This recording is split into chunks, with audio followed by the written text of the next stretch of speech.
Okay, guys, so welcome back. For those of you Welcome back! Okay, that's hilarious. Alright, for those of you just joining us now, if you haven't seen the previous video, we're going to be doing the volume on that. Okay, yeah, for those of you just joining us now, haven't seen the previous video, this is a series where we try out. Oh god, no, that's just wrong. It's not trying out. I show a series of decks I designed, which are fun, cheap. Again, no real money spent, just the gold coin to get here, and you should win 2/3 of the time when you're playing on casual. Which, you know, if you're quite good, you'll win anyway. But these are nicely designed. They're fast decks, so you're normally good off the bat. And yeah, the one we're gonna try now is this one's a bit of a classic, but it's an oldie, but it seems to still work out. It's the Shaman Overlord. So again, this one is very heavily reliant on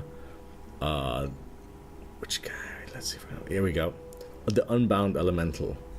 Don't normally think of them by their names, just by what they look like.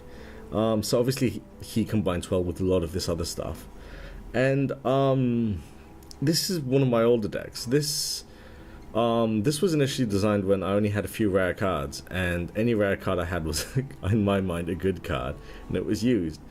And for the life of me, I can't actually fully explain why it's a particularly good deck. Like, it's got some solid cards which are good anyway. Dark Iron Dwarf, Defender of Argus, this guy File and Elemental. It just works. It's a very fast deck. You can see, look at the mana curve there, and it works. This one, again, I've kept it around. Like, I have quite a few GVG Shaman cards, and I've been tempted to fold them in, but I don't know, this classic deck does work quite nicely. I mean, it does work quite nicely. It can go catastrophically at times, but here, let's show you. It's all kind of very it is reliant on that Unbound Elemental, but it can work without it. Like, obviously a lot of people see the Unbound Elemental, they go, oh god, this is an overload deck, let's take that out. And that happens, yeah, maybe about half the time. But it can still, the good thing about it is that's not its only gimmick. It can kind of, it's still robust enough to keep going. Okay, cool, so we're up against a priest. Opening hand's not very good, if I'm honest, so let's dump all three. I feel there's a bit of calm with the cards. Like, if it gives you a nice mana curve, but they're not nice cards, it punishes you and gives you bad. They're up, not too bad. Can't do anything about that. I can get 6 damage off the bat, which is not bad. Of course, he probably has that deal 2 damage just to knock that out. This, most people don't like as a card, but like I said, these decks aren't about championship or ladder. They're just about having fun, about using cards that other people expect a little bit less, and Dust Devil is one of them. I rarely see people play Dust Devil, actually, and that's how unpopular a card it is. Like in real life, obviously if you watch videos, yeah, there's few people who play Dust Devil. And again, there'll be videos much like this one where they kind of play it for fun. So I can see the bloke's pondering right now, is he going to use that deal 2 damage on this? Which actually he should, because that's going to slow me down a lot. Because okay. As you probably noticed from the other video, even though this is, I think by nature wants to be a control deck, as most decks are really, it is actually a very aggressive one. Good, so I live to see turn 3, which is a plus. Obviously, I'm gonna live to see that. I think now comes the answer, and that's a good answer. Do I have the silence one? No. All right, let's think here. Not really worth it. That's a good spell. It's good value on that spell too.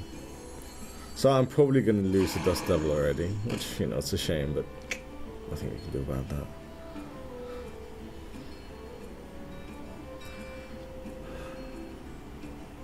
Yeah, no. So you gotta play a bit of control. I didn't want this guy in danger. I mean, he is still inherently in danger, of course, just by being on the board, but I don't really have means. See if he lays down 2 and I can use this. That would be nice. But just...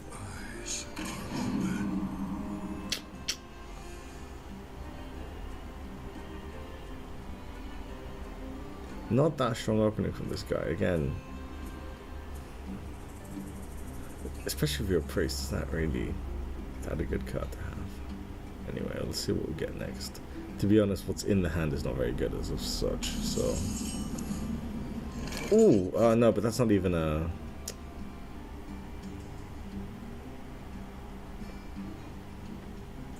Oh god, not really very good options here.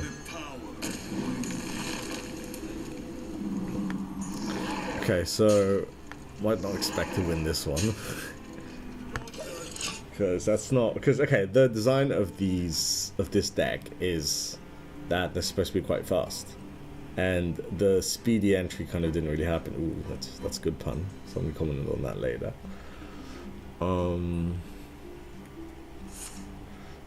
See, it's just... oh, 2 to 3 damage. So that's not so bad. And he's gonna lose... oh! It's not bad at all, still.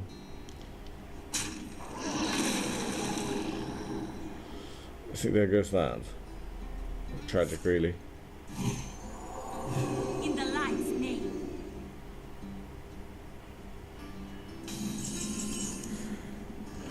Not really the answer I wanted.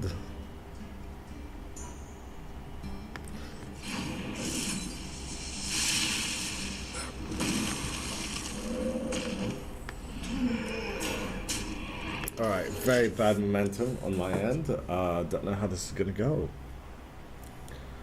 Forgive the fan noise, it's a bit of a hot day today. It's been cold throughout the week, but today's hot.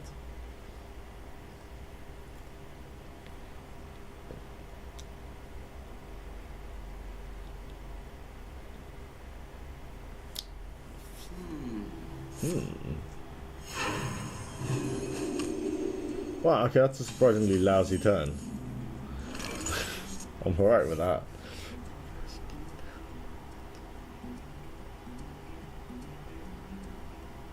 Well, no choice, really.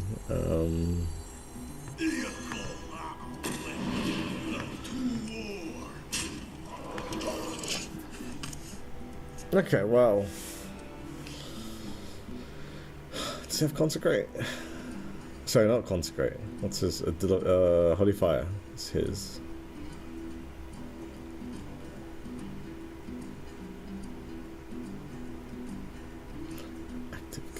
Oh, Holy Nova, my bad. Holy Fire is the one that's, I think, just 2 damage. W.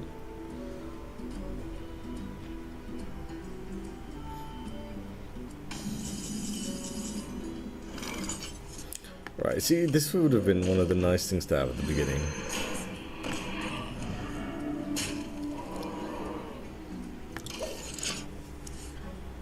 At least I got the Taunt Terton. That's a plus. Who's one was that? Like a snake? It's like a fish. Oh no, it's a Murloc. I see. I always wondered. Oh, this guy's a bit slow.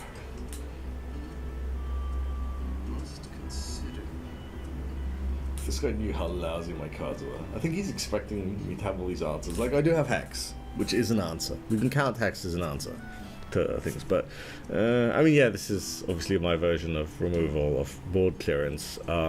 Yeah, I do have answers. I just don't have the muscle to whittle him down quickly, which we all know priests long game are very hard to beat. And I mean, if he does play mind control, which very few priests don't, it does kind of put me in a bit of a bad position. So again, it looks like I'm really not. Alright, I'm gonna use that.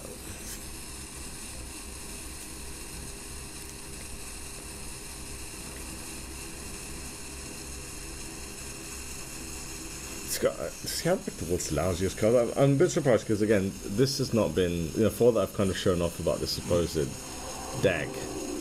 It hasn't been a very good game, and I think had this been on ladder, I'd have been quite dead by now. But again, that's the thing about playing on casual, right? Alright, well, Silencio. Let's get one of those for good measure. Oh, good. We can heal the thing. Yes. Okay, good. So now we go on the offensive. We stand a chance. Good. That means I don't need to do another video for this deck. Not that I mind doing them. I enjoy doing these, but this is good. Okay, Hex. Just asking for it. Why would you silence that? Again, do you not... You had 2 silences. Why didn't you use it on the totem, on this guy? Okay, well, no sympathy then. I mean, I may have not had a great... Deck didn't really serve me that well on this one. But... I'm sorry, mate. If you're gonna lose this, you're gonna lose this, because... do I have lethal? I think if I use this... Yes, I think I do have lethal. Let's just switch this up.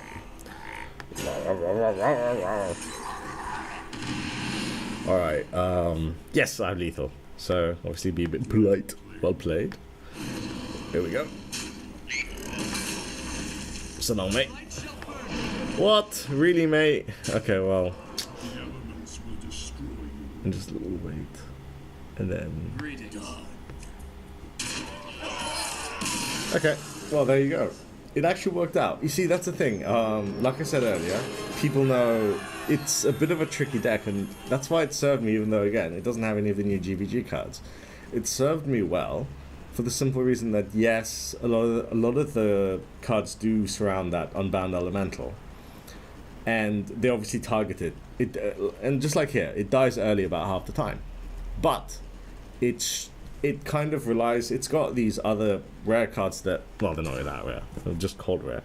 That synergize well. And so it's able to survive. Which I think makes it quite a fun deck.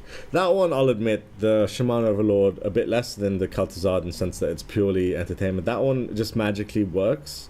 It's one of those decks that I came up with without really thinking. It was composed at the time that I didn't have that many cards, and I just used whatever good rares I had. And it's won me games consistently. Actually, in ladder, I think it's my second best after that Majestic Mage. And to be honest about Mage, I think if you're quite a good player and you're not playing the best people, Mage can consistently win you a lot of games, just because, you know, on the Power Flame Strike, it's got a lot of, you know, as Trump would call it, value cards. If you watch his channel, it's brilliant. But yes, they all have value cards. But anyway, so that's the Shaman, my Shaman Overlord deck.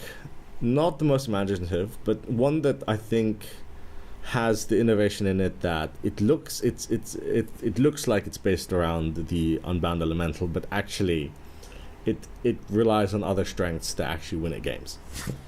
I actually have to thank my sister for the creation of this deck. I remember the one time she and I played each other on Hearthstone, I was playing a Zoo Warlock, not a very well constructed one I thought at the time was well constructed. She played me with a Shaman Overlord deck, and it was a tough game, and she actually won on the top deck.